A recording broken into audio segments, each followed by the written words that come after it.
حاجة غريبة جدا بتحصل لنا كلنا. احنا عارفين ان ابونا وامنا في يوم من الايام هيمشوا، عارفينها بس احنا مش مستوعبينها. انا لو سألتك دلوقتي تفتكر ممكن يجي يوم تسمعش فيه صوت امك؟ تقول لي اه بس بعيد. نفس السؤال هسأله على ابوك، تفتكر هتصحى في يوم مش هتسمع صوت ابوك؟ هتقول لي برضو اه بس بعيد. بس الحقيقة مفيش حاجة بعيد، احنا اتعودنا عليهم لدرجة ان وجودهم بقى جزء من شكل الحياة. امك اللي بتنادي عليك من أوضة تانية، ابوك اللي بيقول لك خلي بالك على نفسك وانت نازل، التليفون اللي بيرن عشان يطمنوا عليك وانت بره البيت، الخناقة الصغيرة اللي بتتخانقوا فيها وبعد كده الدنيا بترجع عادي. انت اتأخرت بره البيت ليه؟ انت ريحتك سجاير، مش عارف ايه. كل دي كانت تبقى خناقات صغيرة.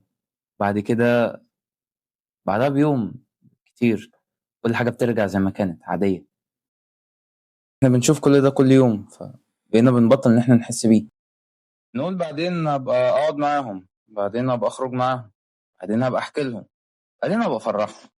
بس المشكلة ان كلمة بعدين دي ساعات بتكون اكبر كذبة بنقولها لنفسنا. يمكن مش واخد بالك من حاجات كتير ابوك وامك عملوها علشانك.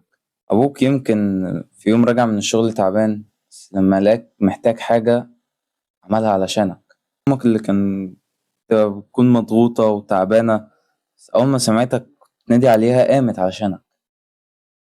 واكتر حاجة ممكن توجعك انك تكتشف ده بعد فوات الاوان.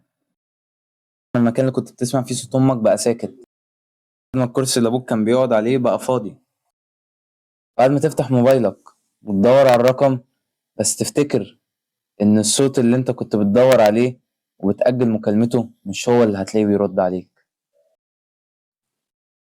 وساعتها هتفتكر كل مرة امك قالت لك تعالى اقعد معايا شوية وانت قلت بعدين هبقى نقعد. كل مرة ابوك قالك تعالى نقعد وانت قلت انا مشغول دلوقتي.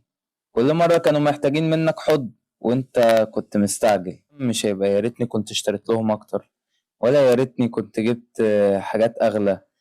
هيبقى يا ريتني كنت قعدت اكتر، يا ريتني كنت سمعت الحكاية دي للمرة المليون، يا ريتني كنت اتصورت معاهم اكتر، يا ريتني كنت حضنتهم لما كان عندي الفرصة. هتبقى كل حاجة يا ريتني. متنساش الفقد عشان تفهم قيمة وجودهم.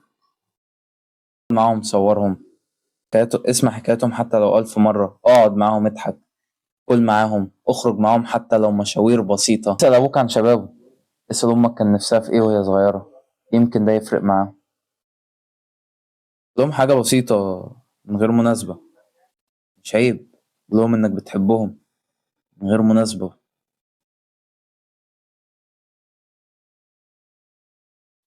احنا مشكلتنا إن احنا بنحب أهلنا بس بنأجل إن احنا نوريهم حبنا ليهم.